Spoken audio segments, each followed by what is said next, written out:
Hello, friends. A little thought here on the Bad Bunny Super Bowl debacle before going to bed. A few friends have called me and written to me asking me about my opinion as a classical musician. And the truth is that I have heard very little about this guy. I'm not really knowledgeable on reggaeton or anything Bad Bunny does. I think even the name Bad Bunny is kind of funny. But I think if you want to if you want to understand the reaction to this Bad Bunny concert or halftime concert at the Super Bowl, you have to look at it from a political perspective. On the one side, on the left side of the political spectrum, people are saying that this is just amazing.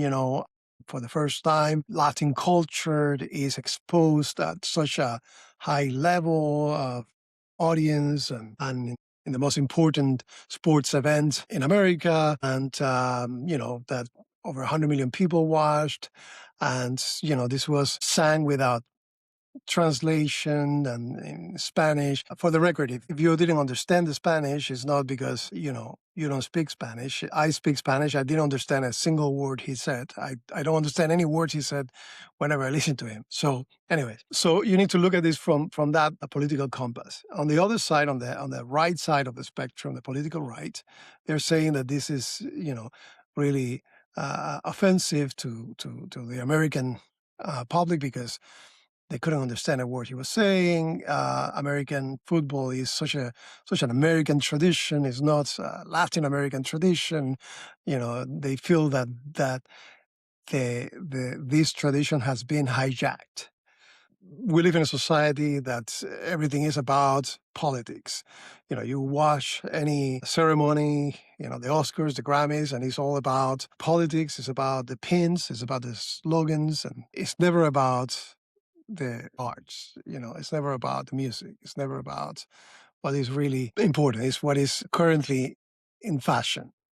You know, Things are rewarded usually not because they are good, but because they are politically correct. And that's, a reality.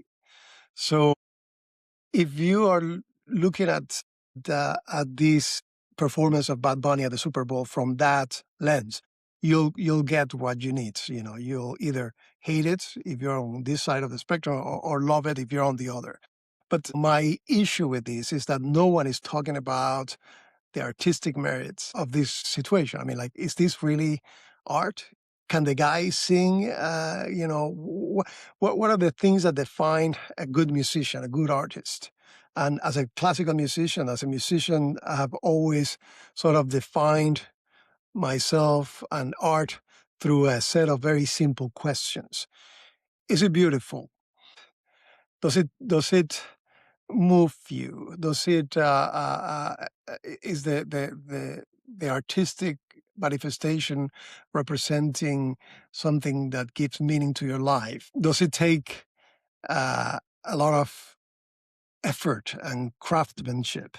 Is this something that you need to hone your skills for years, like, a performer, somebody who plays the piano or a violin?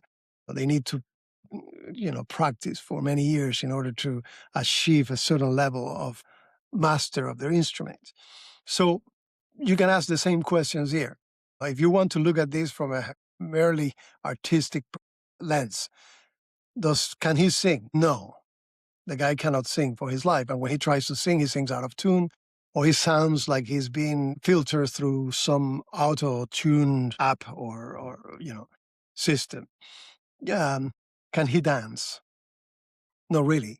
He really can't dance, not particularly. I mean, if you grew up in the Latin culture and, you grew up looking at people dancing Latin music, this guy can't dance. What else? Is the music that he sings meaningful? I mean, the few lyrics that I could understand, they sounded like the most vulgar thing and you can imagine. Is misogynistic. It's just trash talking. It's pure slang. So no, there's nothing meaningful there. And that's the reality. Now, is it popular? Yes, it is hugely popular and it makes millions of dollars. And this is all about popular culture is about making money and appealing to the sort of lowest denominator. After all, is this the best that our Latin culture can put forward to represent a tradition that is so rich, a tradition of African and Spanish melodies and rhythms? You have the mambo, the cha-cha-cha, you have rumba, you have beautiful lyrics and of bolero, bossa nova, samba, cumbia. There are so many great artists through our history that have represented and have uh, put, Latin music, Latin American music, South American music um, at at the highest possible level. I mean, I would love to just dedicate another hour to talking only about uh, performers and Latin American artists. Not only classical music, popular music artists that I love, from Benny Moret to Celia Cruz to Oscar de Leon and Tom Jobim. There's so many. There's so many. So this one is not one of them. If represented in any way possible, then that's fine. But that's really not for me. But let me close this with on a positive note. There were some things there that I saw that I liked. The production was really quite tremendous. It was really well done. There was a sugarcane plantation there in the middle of Super Bowl field of the football field. You had musicians playing there that sounded beautifully.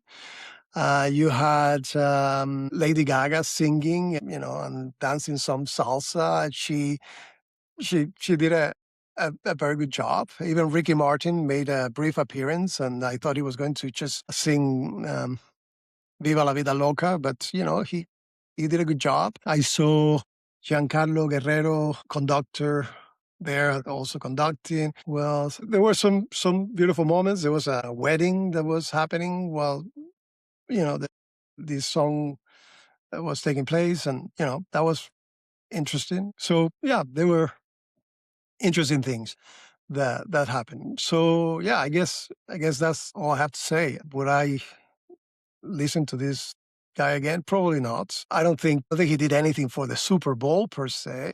I don't think it was the worst thing that happened to the Super Bowl. I mean, if you have been watching the Super Bowl for the past 10 years, I mean, the half times have not been that much better. So did he do anything for the Super Bowl? I don't think so. But one thing is for sure, I think the Super Bowl elevated him to a place that perhaps, was quite undeserving. And this is what I think. Okay, so these are my thoughts. Share yours in the comments and talk soon. Good night.